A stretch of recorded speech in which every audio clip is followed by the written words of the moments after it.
Hi, I'm Rachel, and I'm here to talk about the 2020 BookTube Prize Finals. We're finally here!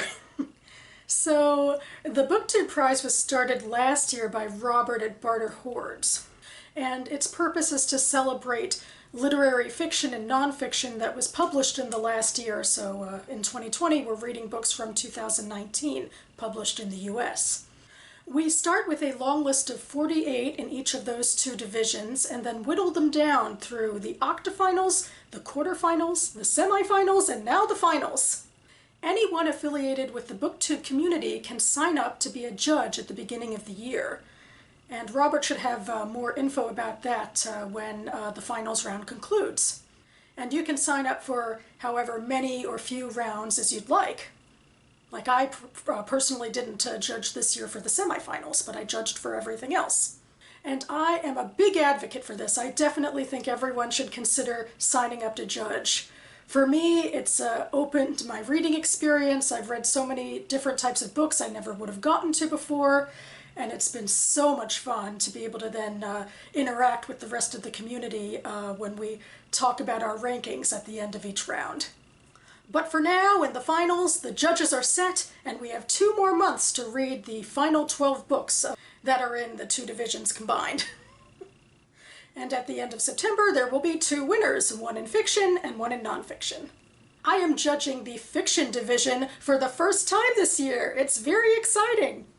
I'll give you a quick view of the 6 titles that I'll be reading, and then give my preliminary pre-reading thoughts.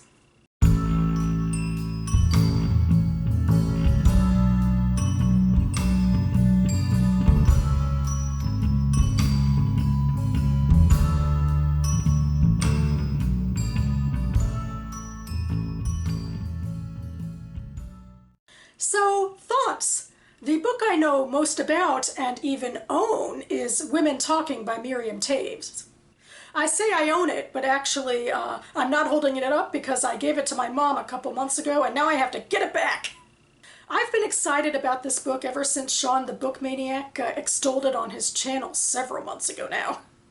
It's about a group of women in a fundamentalist community. The backstory is that they've recently discovered that their men have been systematically drugging and raping them.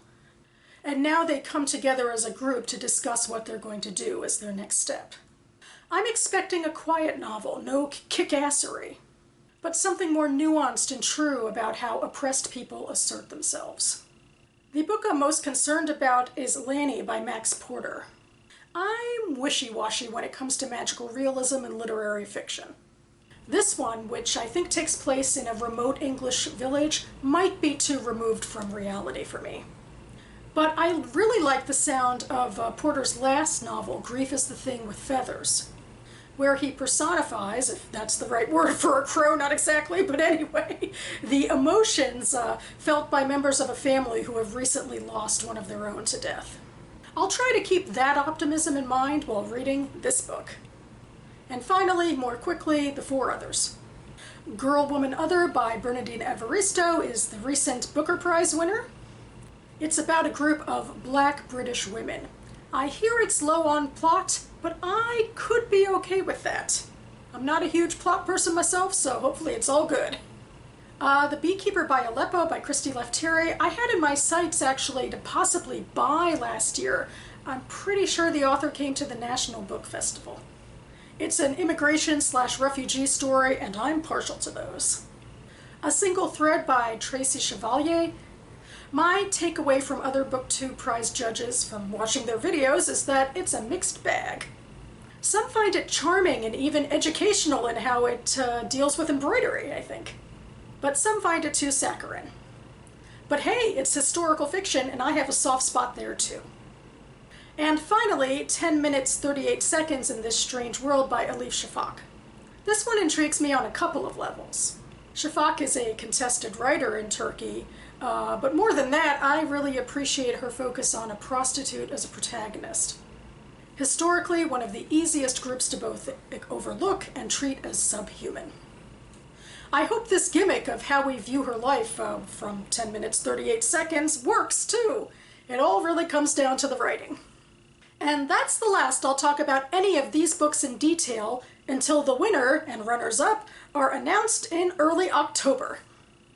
But before I go, just a quick note on the nonfiction division, which I judged for both the octafinals and the quarterfinals. I read 12 books in those 4 months, and only one remains.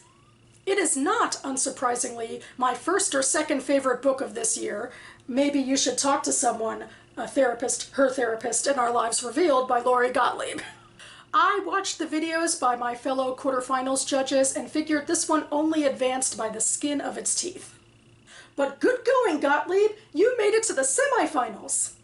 Back in January, you weren't even on the preliminary long list, but now look at you go!